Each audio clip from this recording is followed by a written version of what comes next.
¿Habéis escuchado alguna vez, mientras estabais en la cama por la noche, pequeños ruidos que os ha costado identificar? Esos ruidos pueden crear tensión en el estómago. Aparecen y desaparecen súbitamente, y uno piensa que quizá fue su imaginación. Pero vuelven a repetirse una y otra vez. Uno se había metido en la cama bajo mantas cálidas, seguras y agradables. La casa está cerrada con llave y estamos en el lugar más seguro, el dormitorio, y los ruidos vuelven a sucederse. Y uno se pregunta, ¿podría ser un ratón que se ha metido en la casa? ¿Cómo puede hacer un ratón esos ruidos pavorosos? Pero entonces mi esposa saca la cabeza de debajo de las mantas y asegura que debe tratarse de un horrible gran ratón o incluso una rata. Ella asegura haberlo visto, con sus largos bigotes y sus afilados dientes, cuando estuvo sentada en la sala de estar antes de irnos a dormir. Ella grita con terror, ¡deshazte de ese ratón! Así que es mi deber preparar la trampa, poner queso en ella y, a la mañana siguiente, éxito.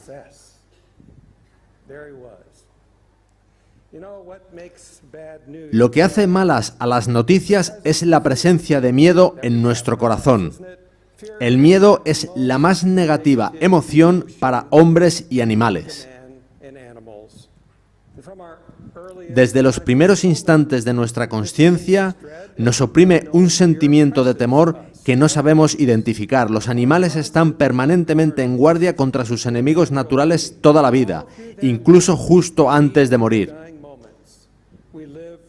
Vivimos constantemente en el umbral del miedo.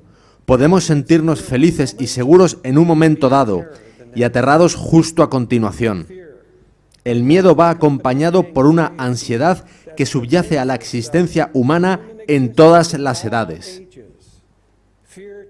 El miedo, demasiado profundo para que lo comprendamos, puede hacernos enfermar, carcome la vitalidad del alma, debilitando incluso los órganos físicos hasta la muerte.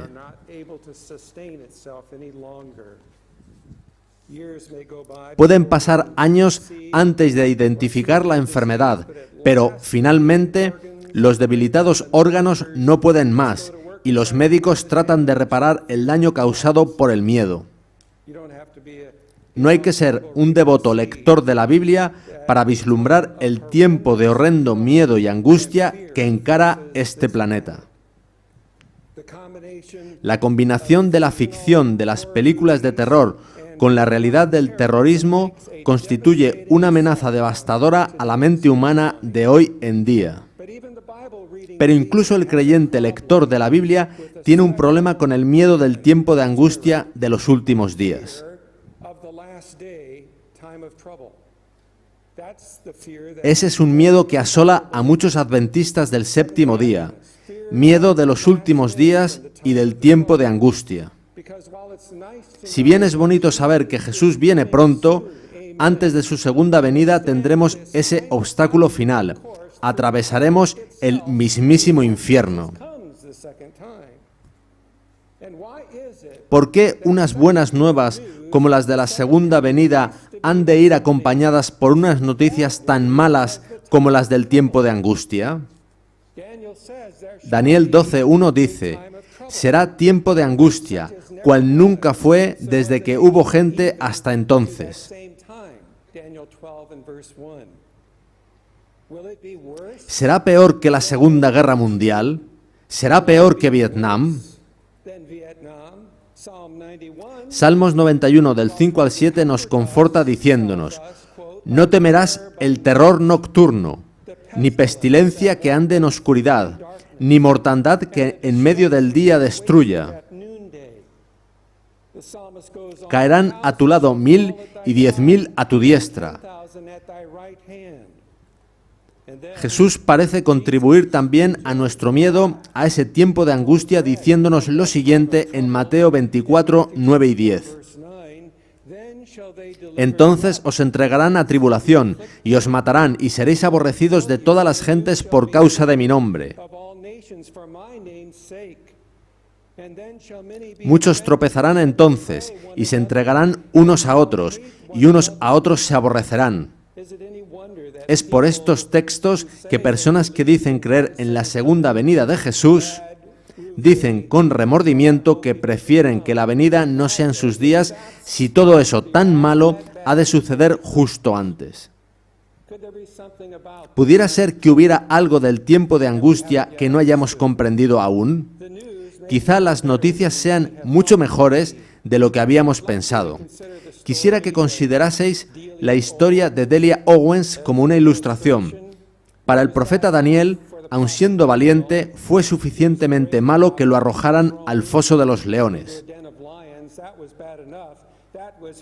Ese fue su tiempo de angustia. Debió ser una dura experiencia, tan terrorífica para él como pueda ser para nosotros el encarar el tiempo de angustia. Pero, ¿podéis imaginar a una mujer encarando el terror de una noche sola en África, al aire libre, con el peligro de los leones? Delia podría deciros si le gustaba, cuando era joven, pasar una noche al aire libre en África en un saco de dormir rodeada de leones salvajes. Probablemente podría haber gritado horrorizada, pero no. Ella cuenta en un libro cómo estaba bajo las estrellas en el desierto de Kalahari, con una leona de 9 pies mordisqueando sus pies por fuera del saco, con el aliento de otra llegando a su cuello y 8 leones más olfateando en un círculo alrededor de ella.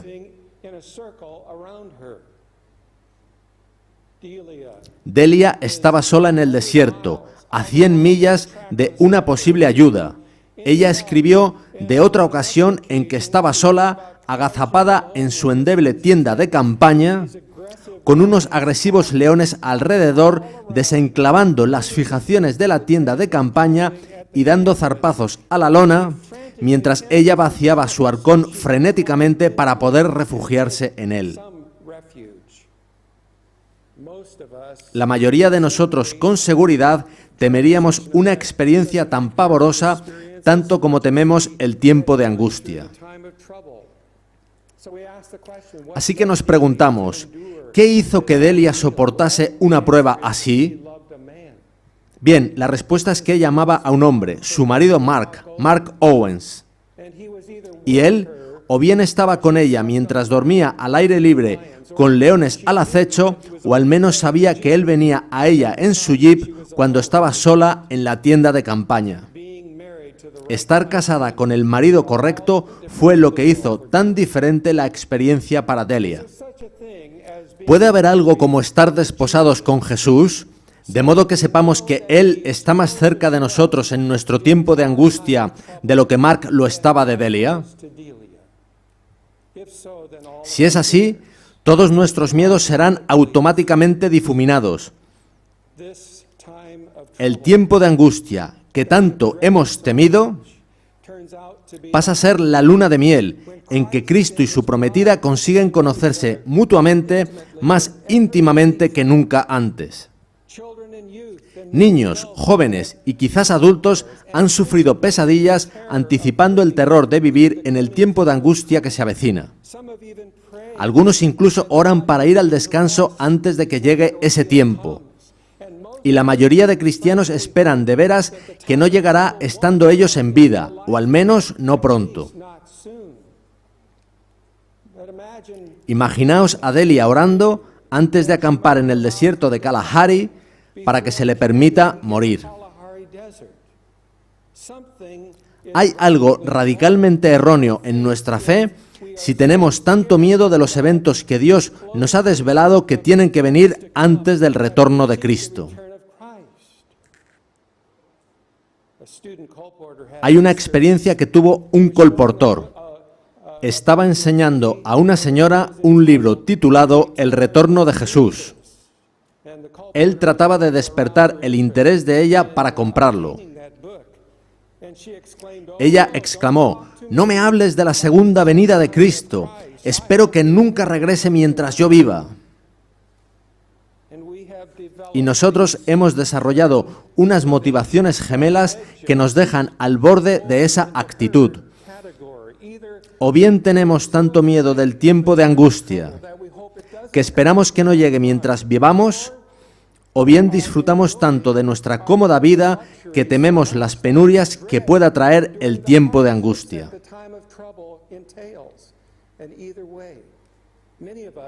Muchos de nosotros parecen desear que el Señor no regrese en un largo tiempo.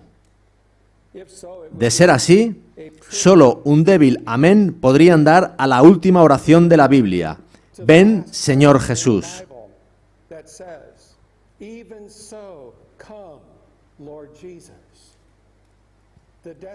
Los desamparados, que se mueren de hambre, pueden querer que Jesús regrese pronto, pues nada tienen en este mundo. Igualmente, las víctimas de terremotos y tifones, que lo han perdido todo, no pueden imaginar un tiempo de angustia peor que lo que ya han pasado.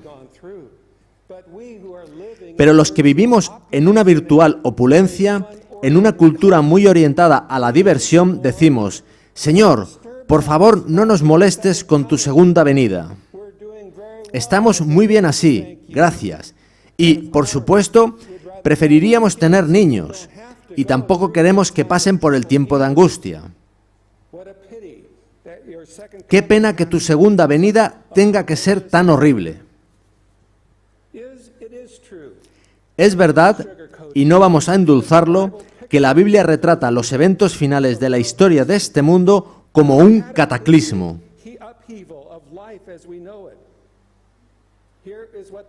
Veamos cómo se describe ese tiempo en el Antiguo Testamento, en Joel 1, 12, 15 y 2, 1, 2, 3, 6, 10 y 11. Se extinguió el gozo de los hijos de los hombres. Ay del día, vendrá como destrucción por el Todopoderoso. Tiemblen todos los moradores de la tierra, porque viene el día de Jehová.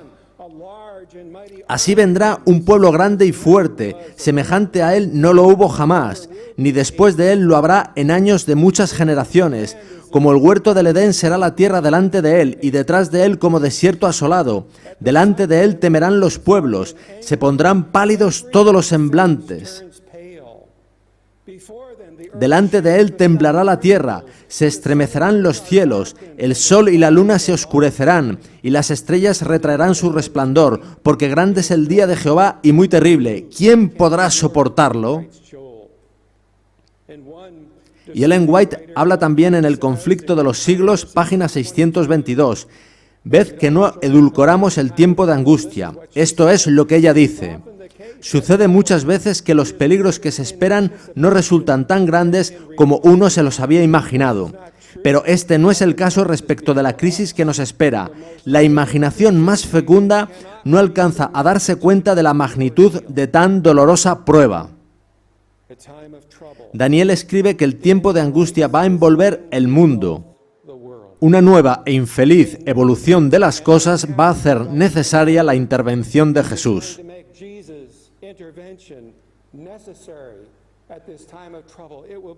Será una escena final amenazante en el último acto del conflicto cósmico, y aquellos que están en rebelión contra Dios emitirán un terrible y maléfico decreto.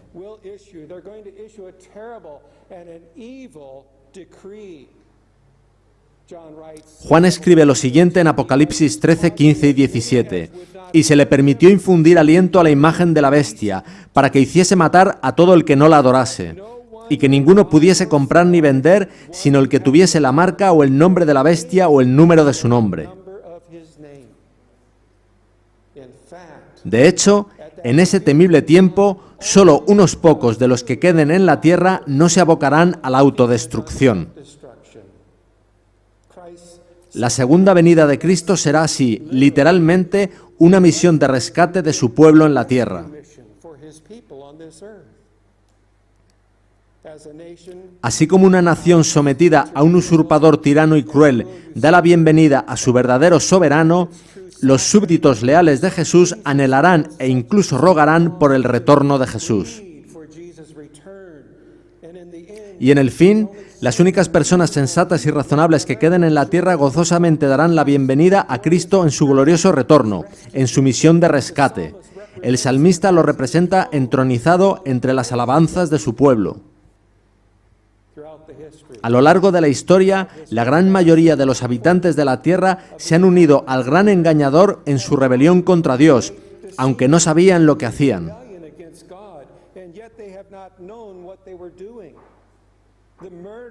El asesinato de Cristo desveló completamente esa culpa, pero la gente no se dio cuenta. Cristo oró por ellos: Padre, perdónalos porque no saben lo que hacen.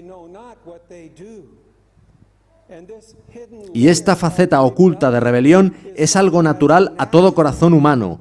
Pablo dice en Romanos 3:19 que todo el mundo se ha hecho culpable ante Dios. A Cristo no lo crucificaron únicamente unos judíos o romanos remotos de hace 2000 años. Pablo dice que todos hemos pecado de la misma forma. Como aquellos, hoy todos somos culpables del sufrimiento que el pecado causó al corazón de Dios desde el principio.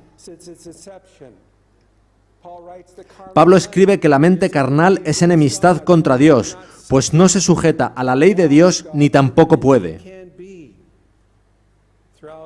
A lo largo de la historia, la cruel y egoísta naturaleza pecaminosa de Satanás ha conducido a seres humanos a comportarse peor que las bestias. Seguramente, en muchos casos, las convenciones morales de la sociedad y la civilización han mantenido a la mayoría de estos instintos para el mal más o menos bajo control. Pero las guerras y los holocaustos han mostrado ocasionalmente lo que sucederá cuando este poder restrictivo de Dios sea finalmente quitado. Las pantallas de televisión americanas han sido recientemente inundadas con disturbios, con imágenes muy crudas de la naturaleza humana descontrolada. Ciudades destruyéndose voluntariamente a sí mismas, gente inocente golpeada y casi matada por ninguna razón salvo una reprimida ira destructiva, mayoritariamente contra Dios. Conductores de BMWs y Mercedes impactándolos contra escaparates para saquearlos. Se trata de personas que unas pocas horas antes parecían el paradigma de la ley y el orden. Tales desórdenes salvajes y demenciales son un anticipo del temible tiempo de angustia, del que la Biblia predice que se desarrollará en intensidad creciente por toda la tierra. Cristo predijo qué es lo que prevalecerá justo antes de su segunda venida en Lucas 21, 25 y 26. Entonces habrá en la tierra angustia de las gentes, desfalleciendo los hombres por el temor y la expectación de las cosas que sobrevendrán en la tierra. Y por haberse multiplicado la maldad, el amor de muchos se enfriará. No olvidéis que Daniel añade unas tremendas buenas nuevas sobre este tiempo de angustia en Daniel 12:1, justo al comienzo del versículo. Dice así: en aquel tiempo se levantará Miguel, el gran príncipe que está de parte de los hijos de tu pueblo. En aquel tiempo será libertado tu pueblo, todos los que se hallen escritos en el libro.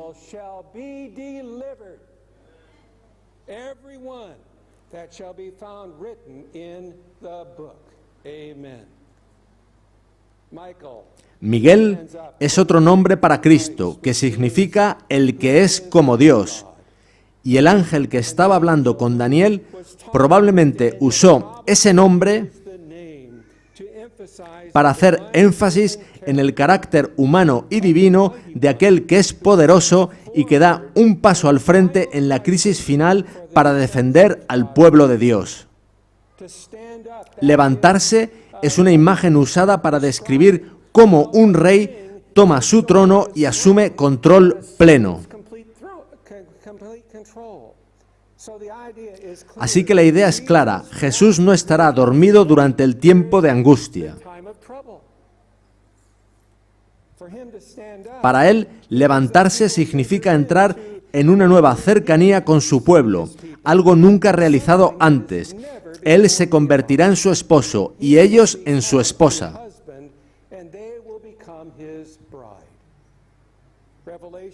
Apocalipsis 19:7 retrata el punto culminante de esta nueva relación. Dice así: gocémonos y alegrémonos y démosle gloria, porque han llegado las bodas del Cordero y su esposa se ha preparado. En el matrimonio hay una intimidad que no hay en ninguna otra relación. Y una prometida no solo ama a su marido, sino que no puede evitar sino respetarlo y confiar en él. Está lista para ir con él a cualquier sitio, incluso a los peligros del desierto de Kalahari. Con gozo se dispone a compartir todas las futuras experiencias de él. Tiene celo por compartir con él penas y dolores. De ninguna manera permitirá el Señor que tenga lugar el tiempo de angustia hasta que su pueblo, colectivamente, como prometida de Cristo, se despose con él en esa capacidad. Y esto será para ellos una maduración hasta la medida de la estatura de la plenitud de Cristo, así como una prometida madura para poder estar al lado de su marido en la boda.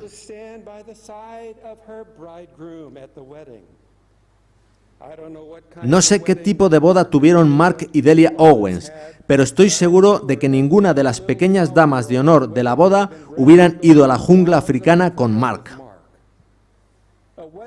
Una boda entraña que, a partir de ahí, los prometidos comenzarán a vivir la vida juntos.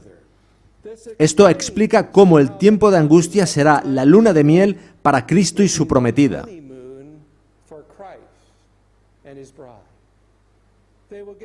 Conseguirán conocerse el uno al otro íntimamente, pues comparten la emoción de ese periodo. Y si el pueblo de Dios ha de padecer pena y dolor durante el tiempo de angustia, podéis estar seguros de que Cristo lo sufrirá tanto como ellos.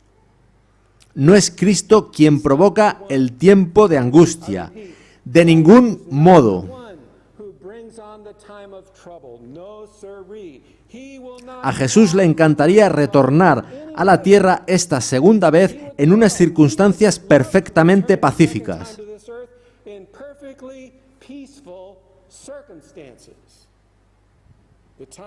El tiempo de angustia jamás fue idea de Jesús, sino de Satanás. Es la idea de Satanás para dar una fiesta de despedida a los santos de Dios. Y será completamente desatada por las maquinaciones de los impíos, quienes dejarán salir en erupción todo su odio hacia Dios en un frenesí de rebelión. Cristo acudirá a esta confrontación como Miguel, el Hijo de Dios, quien es también el Hijo del Hombre, que no se avergüenza de llamarnos hermanos. Él participa de nuestra carne y sangre. Es la nueva cabeza de la raza humana, 100% humano y 100% divino. Y, en la defensa final de su pueblo, toma candorosamente sobre sí la enemistad combinada de los ángeles caídos y de la raza humana apóstata. Este levantarse de Miguel es el más solemne y el más inspirador de todos los actos que los humanos hayan tenido oportunidad de contemplar nunca. Toda épica de ficción, tal como la Guerra de las Galaxias o Superman, serán eclipsadas por la grandeza de la campaña final de Miguel. Cuando aparezca, tal y como se describe en Apocalipsis, entonces vi el cielo abierto, y he aquí un caballo blanco, y el que lo montaba se llamaba Fiel y Verdadero. Y con justicia juzga y pelea. Sus ojos eran como llama de fuego, y había en su cabeza muchas diademas, y tenía un nombre escrito que ninguno conocía sino él mismo. Estaba vestido de una ropa teñida en sangre, y su nombre es el Verbo de Dios. Y los ejércitos celestiales, vestidos de lino finísimo, blanco y limpio, lo seguían en caballos blancos. De su boca sale una espada aguda, para herir con ella a las naciones, y él las regirá con vara de hierro, y él pisa el lagar del vino del furor y de la ira del Dios Todopoderoso.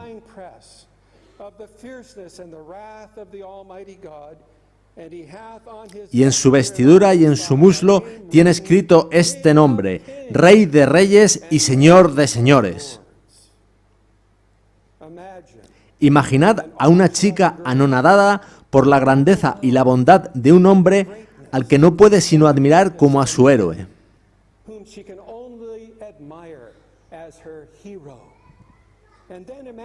E imaginad entonces cómo se sentiría ella si ese hombre estuviese dispuesto a amarla, a cortejarla y a ganarla como su prometida. Cuesta comprender el entusiasmo que ese sentimiento mezclado de virtual adoración y de amor conyugal podría inspirar.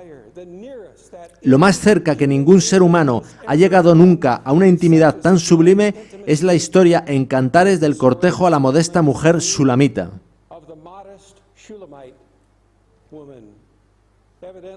Evidentemente, ella había admirado al resplandeciente rey como a un héroe inalcanzable para ella. Entonces, él se mostró como un humilde pastor y ganó el corazón de ella como prometida. De eso trata el libro de Cantares. Y, de alguna manera, nos da indicios de la maravilla sin precedentes de un pueblo en la tierra convirtiéndose en la prometida de aquel que cabalgará el caballo blanco. Ese lenguaje poético de Juan podría implicar que esos ejércitos celestiales que le siguen son el colectivo de esa misma prometida. Pues usa idéntico lenguaje para describir la sobresaliente acreditación de ellos, están vestidos de lino fino, blanco y limpio, que para la misma prometida, la cual está vestida de lino fino, limpio y resplandeciente, porque el lino fino es las acciones justas de los santos. Cristo y su prometida juntos hacen frente al desafío del tiempo de angustia, y cuando sus enemigos peleen contra el Cordero y el Cordero los venza, porque Él es Señor de señores y Rey de reyes, y los que están con Él son llamados y elegidos y fieles, será apasionante presenciarlo. ¿Por qué debería tener miedo cualquiera de los que estamos con Él? Fuimos hechos para eso. Como cuando una novia toma finalmente conciencia de que todas las experiencias pasadas de su vida fueron simplemente un preludio para traerla a ese gratificante momento.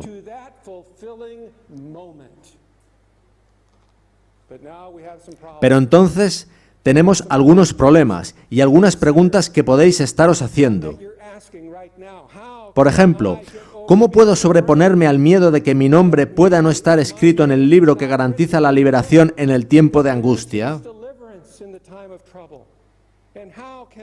¿Cómo puedo yo, como humano confinado en la tierra, aprender a relacionarme con Cristo tal como Deli aprendió a relacionarse con su marido Mark?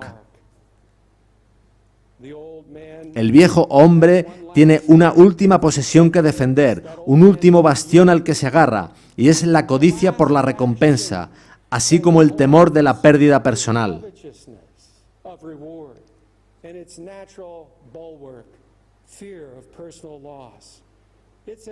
Por supuesto, esa es una forma de pensar totalmente contraria a la cruz. Estaba presente en el primer pecado del hombre.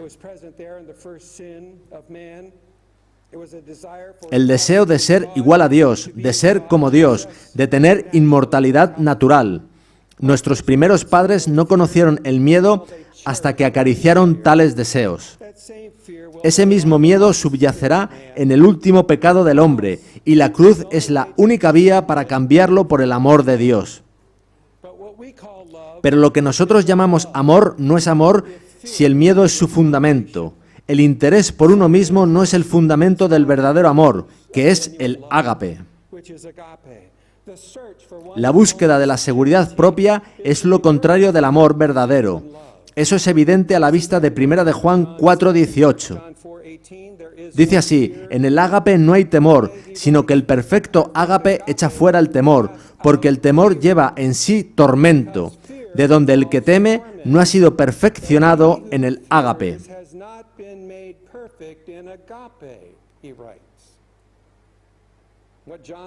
Lo que Juan está describiendo aquí es nuestro problema fundamental de ansiedad. Todos nacimos con él. Expresamos su tormento de muchas maneras, incluyendo enfermedades que tienen su origen en esta ansiedad subyacente. Pero cuando Cristo, el Sol de Justicia, nace en el corazón, Él trae sanación en sus alas, según dice Malaquías 4:2. Y la sanación consiste en expulsar el miedo y la ansiedad del corazón por medio de la crucifixión del viejo hombre, que es crucificado con Cristo.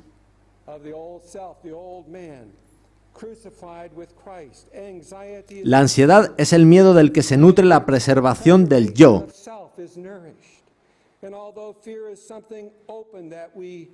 Y aunque el miedo es algo manifiesto que podemos ver,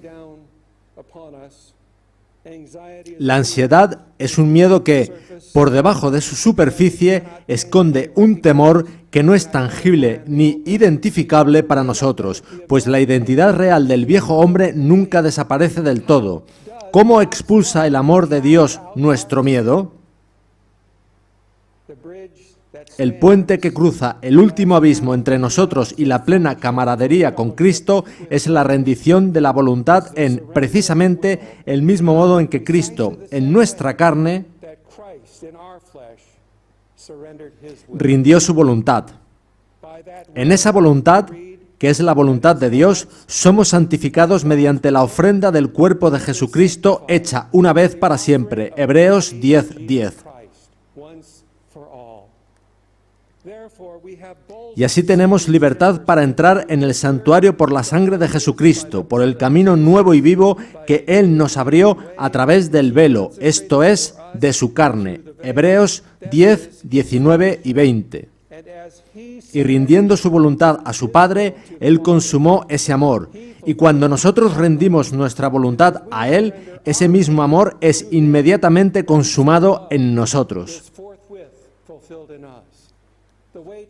El camino a la ausencia de miedo es a través de la carne de Cristo. La ansiedad es básicamente lo que la Biblia llama temor de la muerte. A lo que nosotros llamamos muerte, la Biblia lo llama dormir. Pocos temen eso. Nuestro temor de la muerte lo es de la segunda muerte, es miedo de la desnudez, de la soledad, del desamparo y del horror de las grandes tinieblas que sobrevienen cuando uno está separado para siempre de la vida y la luz de Dios. Esta soterrada ansiedad toca todos los aspectos de nuestra vida e incluso nos importuna en nuestros sueños y pesadillas. Solo tomando conciencia de las dimensiones del sacrificio de Cristo en la cruz, podemos lidiar con ese problema de ansiedad.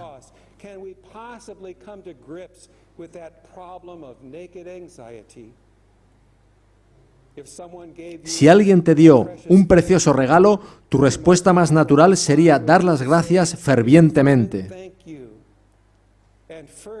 Y después, dependiendo del valor del regalo, tu respuesta más natural sería un deseo de demostrar tu gratitud por lo que hizo. Y así, esta capacidad de responder alegre y agradecidamente se va edificando en ti. Es parte de todo lo que te da Cristo. Se hace casi instintivo. Nos encontraremos docenas de veces al día dando las gracias a Cristo por su bondad y buscando oportunidades para responder. De modo que la simple y sincera respuesta de nuestra humanidad es todo lo que Dios ha demandado siempre de cualquiera. Cristo se dio a sí mismo por nosotros en la cruz. Si no vemos o no podemos captar que haya en ello un verdadero regalo o sacrificio, naturalmente no habrá en nosotros una respuesta de sacrificio amoroso. Son únicamente los deseos centrados en el yo, que buscan la propia seguridad personal, los que siguen dejando nuestros miedos intactos. Una respuesta tal, tibia, propia de un corazón dividido, es inevitable para cualquiera cuando Satanás tiene éxito oscureciendo la realidad de lo que Cristo nos dio. Pero cuando vemos lo que sucedió en el Calvario, algo comienza a movernos. Cristo consiguió destruir por medio de la muerte, la segunda muerte, al que tenía el imperio de la muerte, esto es, al diablo, y librar a todos los que por el temor de la muerte estaban durante toda la vida sujetos a servidumbre. Hebreos 2, 14 y 15. Verdaderamente, nuestra búsqueda ha comenzado, y a medida que Satanás trate de enredarnos más y más con las seducciones de satisfacción del yo, sensuales o materiales, encontraremos que algo maravilloso ocurre. Donde abundó el pecado, sobreabundó la gracia de Cristo, que es más fuerte. Mientras recordemos la cruz, Satanás será continuamente derrotado. Muchas personas alrededor del mundo responderán exactamente como hizo Pablo en 2 de Corintios 5, 14 y 15. La versión Today's English lo traduce así: somos regidos por el amor de Cristo ahora que admitimos que uno murió por todos, de modo que todos comparten su muerte. Él murió por todos, para que los que viven ya no vivan para sí, sino solo para aquel que murió y resucitó por ellos.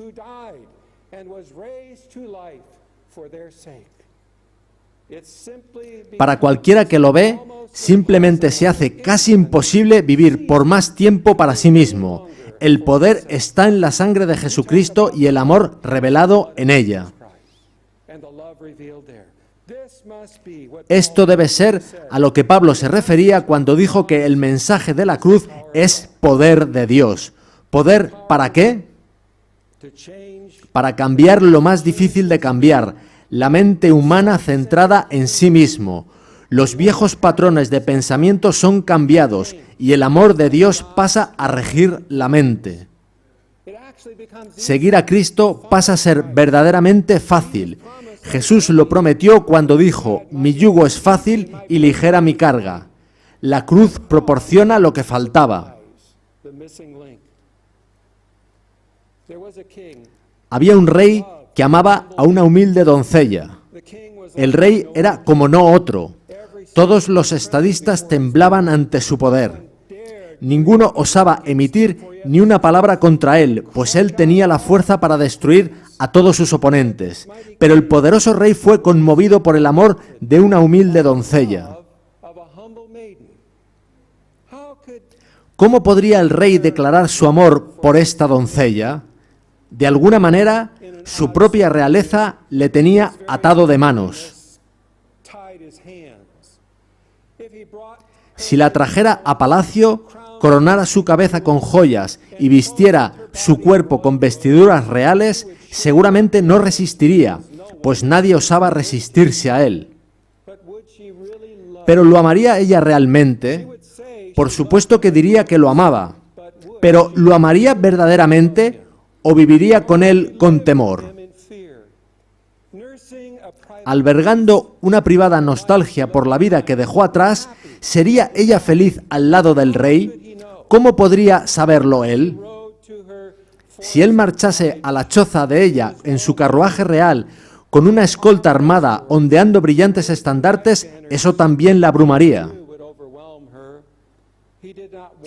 Él no quería a alguien servil, él quería a alguien que lo amase, él quería a alguien a la par. Querría que ella olvidase que él era rey y ella una humilde doncella, y dejar que el amor cruzase el abismo que había entre ambos. El rey, convencido de no poder elevar a la doncella a ser su reina sin pulverizar su libertad, se decidió a descender él.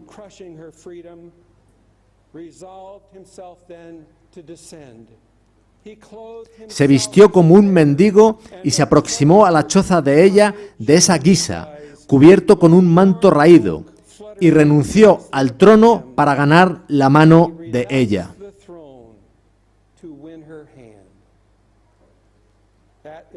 Eso es lo que Jesús ha hecho por ti.